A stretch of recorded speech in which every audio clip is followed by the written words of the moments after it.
This channel does not promote any violent, harmful, or illegal activities. All content provided by this channel is meant for an educational purpose only. সবকিছু শেষ, কিন্তু জীবনটা নয়। মারা যাননি সিরিয়ার গদিচ্যুত প্রেসিডেন্ট। রবিবার সশস্ত্র গোষ্ঠী দামাস্কাস দখলের পর থেকেই খোঁজ মিলছিল না প্রেসিডেন্ট বাশার আলী আসাদের। প্রথমে জল্পনা শোনা গিয়েছিল যে বিপদ বুঝে তিনি দেশ ছেড়ে পালিয়েছেন। তার বিমান র্যাডার থেকে উধাও হয়ে যেতেই নতুন জল্পনা শোনা যায় যে পালাতে গিয়ে সম্ভবত মৃত্যু হয়েছে আসাদের। কিন্তু না, বেঁচে আছেন সিরিয়ার প্রেসিডেন্ট। কোথায় তিনি? গণ আন্দোলনের মুখে শেখ হাসিনা যেমন বাংলাদেশ ছেড়ে পালিয়েছিলেন, তেমনি সশস্ত্র বাহিনীর বন্দুকের আওয়াজ পেয়েই দেশ ছেড়ে পালাতে বাধ্য হয়েছেন সিরিয়ার প্রেসিডেন্ট বাশার আল আসাদও। তিনিও তার পরিবার আশ্রয় নিয়েছেন রাশিয়ায়।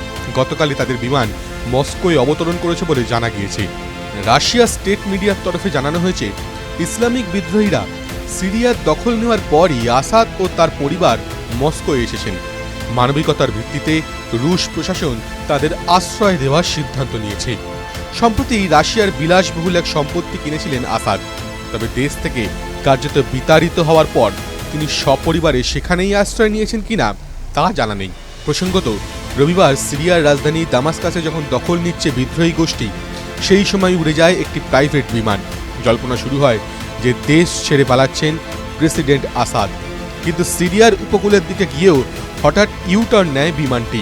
বিপরীত দিকে কয়েক মিনিট ওড়ার পরই র্যাডার থেকে উধাও হয়ে যায় বিমানটি। কোনোভাবেই ট্র্যাক করা যাচ্ছিল না সিরিয়ার প্রেসিডেন্টকে। নানা তথ্য উঠতে থাকে যে হয়তো বিমান দুর্ঘটনায় মারা গিয়েছেন তিনি, বা সশস্ত্র বাহিনী গুলি করে বিমানটিকে নামিয়েছে।